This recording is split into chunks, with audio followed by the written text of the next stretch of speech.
பேராசை என்ற புகழ்பெற்ற இசைக்கலைஞர்கள் ஒரு நாள் இருவரும் ஒரு தெருவழியே சென்று கொண்டிருந்தார்கள். அங்கே ஒரு கண் தெரியாத பிச்சைக்காரர் பிச்சை எடுத்து கொண்டிருந்தார். ஆனால் அவர் பாத்திரத்தில் ஒன்றுமே இல்லை. அந்த வழியாக நிறைய மக்கள் போவதும் வருவதுமாக இருந்தார்களே ஒழிய அந்த மனிதருக்கு பிச்சை போடவில்லை. எனவே இவர்கள் இருவரும் அவருக்கு எப்படியாவது ஏதாவது உதவி செய்யணும்னு விரும்பினார்கள். எனவே அவர்கள் என்ன செய்தார்கள், அந்த பிச்சைக்காரன் அருகில் சென்று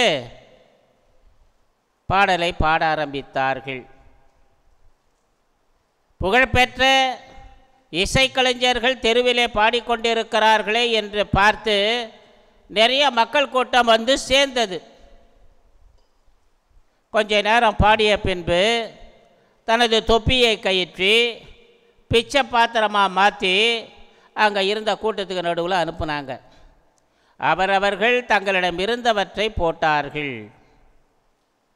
பெரும் தொகையானது சேர்ந்தது. கடைசியில் அந்த பெருந்தொகையை அந்த கண் தெரியாத பிச்சைக்காரிடம் கொடுத்துவிட்டு சென்றார்கள். இன்றைய நற்செய்தியில் பார்க்குறோம், விண்ணரசில் மிக சிறியவர் திருமுழுக்கு யோவானை விட பெரியவர் என்று சொல்லுகிறார் இறைமகன் இயேசு.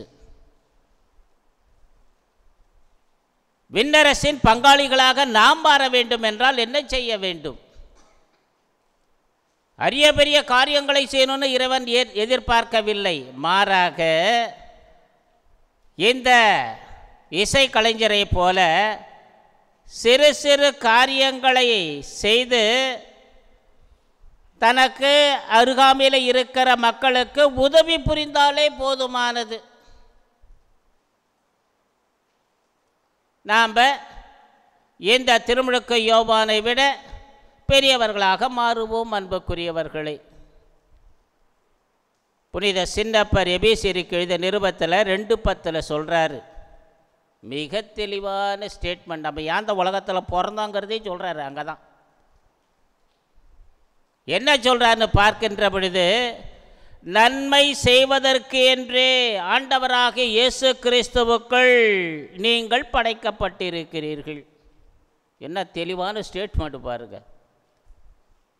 இந்த உலகில் நம்ம பிறந்தது எதுக்கும் கிடையாதுங்க, நன்மை செய்வதற்கு என்று. அண்டர்லைன் பண்ணிக்கணும் அந்த அட்ஜெக்டிவை. வேற எதுக்கும் இந்த உலகில் நம்ம பிறக்கலை. அதை தான் இன்றைய நற்செய்தி வாசகத்தில் பார்க்குறோம். நல்லது செஞ்சால் திருமுழுக்கு யோவானை விட பெரியவராக நீங்கள் மாறிடுவீங்கன்னு சொல்கிறார். சிம்பிளாக சொல்கிறார்.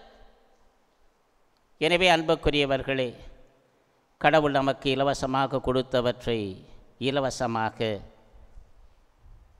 நம்மை சுற்றி இருக்கின்ற மக்களுக்கு நன்மையே செய்கின்ற, வேறு தீங்கு எண்ணவே கூடாது, நன்மையே செய்கின்ற அந்த நல்ல மனப்பாங்கினை கேட்டு இன்றைய திருப்பலியிலே வல்லதேவனிடம் ஜெபிப்போம்.